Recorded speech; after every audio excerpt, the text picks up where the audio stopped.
When you send money abroad today, chances are it travels through SWIFT. This is what banks have been using for decades. However, I do believe it's slow, expensive, and honestly outdated. Now, Ripple is stepping in and saying we can do it faster, cheaper, and better. Some people even believe Ripple has a secret plan to replace SWIFT entirely.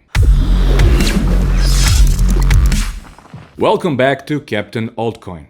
Today I want to talk about XRP, Ripple, and how they're trying to challenge SWIFT, the giant of cross-border payments. I've been researching Ripple's roadmap and their partnerships, and I think this is one of the most interesting battles in finance right now. Let me start with SWIFT. SWIFT isn't actually moving money, it's just a messaging system. When you send dollars from your bank in New York City to someone's account in Europe, SWIFT sends instructions between banks, but the money itself goes through a chain of correspondent banks, each one taking a cut, each one adding time. That's why international wires sometimes take days and cost you $10, $15, even $20 or more. And most of the time, you don't know where your money is until it finally shows up. Ripple says it doesn't have to be this way.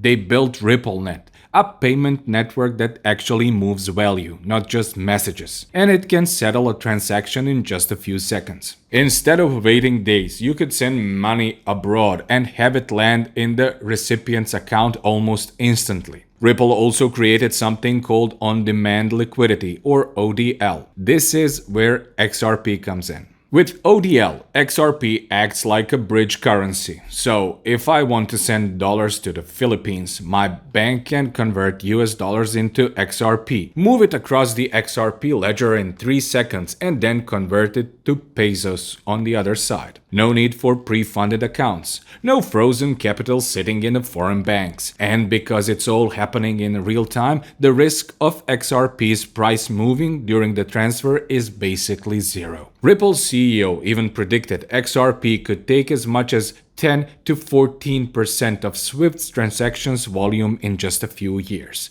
In my opinion, that's a pretty bold claim, but I can see where the confidence comes from. Ripple isn't doing this alone. They already work with more than 300 financial institutions worldwide. Big names like Santander in Spain, Standard Chartered in the UK, and SBI Holdings in Japan have all used Ripple's tech. Even Bank of America has tested Ripple behind the scenes. And then you have smaller remittance companies, the ones moving money across Asia, Africa, and Latin America, where costs are sky high and Ripple's solution makes a huge difference. I think that Ripple's smartest play, starting with corridors where SWIFT is weakest and showing how much faster and cheaper it can be. Ripple is also working with governments. As I mentioned in our previous videos, they've been involved in central bank digital currency pilots in countries like Bhutan, Palau, Montenegro, and even Colombia. If those digital currencies run on Ripple's tech, that's backdoor into entire national financial systems. This means they're working with regulators and banks to slide their technology right into the system. That's a very different strategy compared to most projects in crypto. So,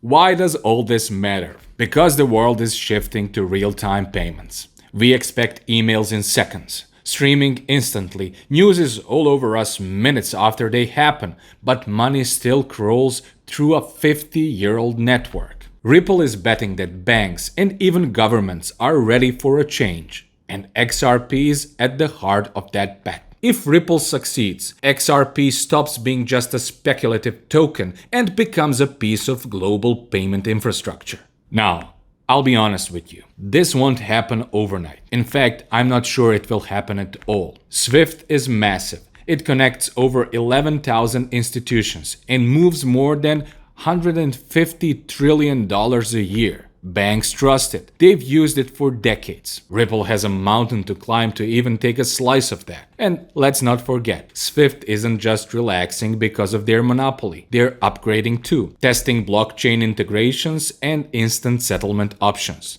So, in the short term, it's not Ripple versus SWIFT. It's Ripple proving itself in certain corridors, certain countries, and slowly expanding. But long term, I think this is one of the few real use cases in crypto that could potentially affect global finance. Faster, cheaper, transparent money movement, and the chance for XRP to play a central role. So the question is, will Ripple replace Swift, or will the two coexist? Either way, especially if you are a crypto enthusiast like I am, this is a story to watch in the upcoming years. If you enjoyed this video, make sure to hit like so more people see it. Drop your thoughts in the comments. Do you think Ripple can really take on Swift? And of course, subscribe to Captain Altcoin with the bell on so you don't miss our next video. This is Captain Altcoin signing off.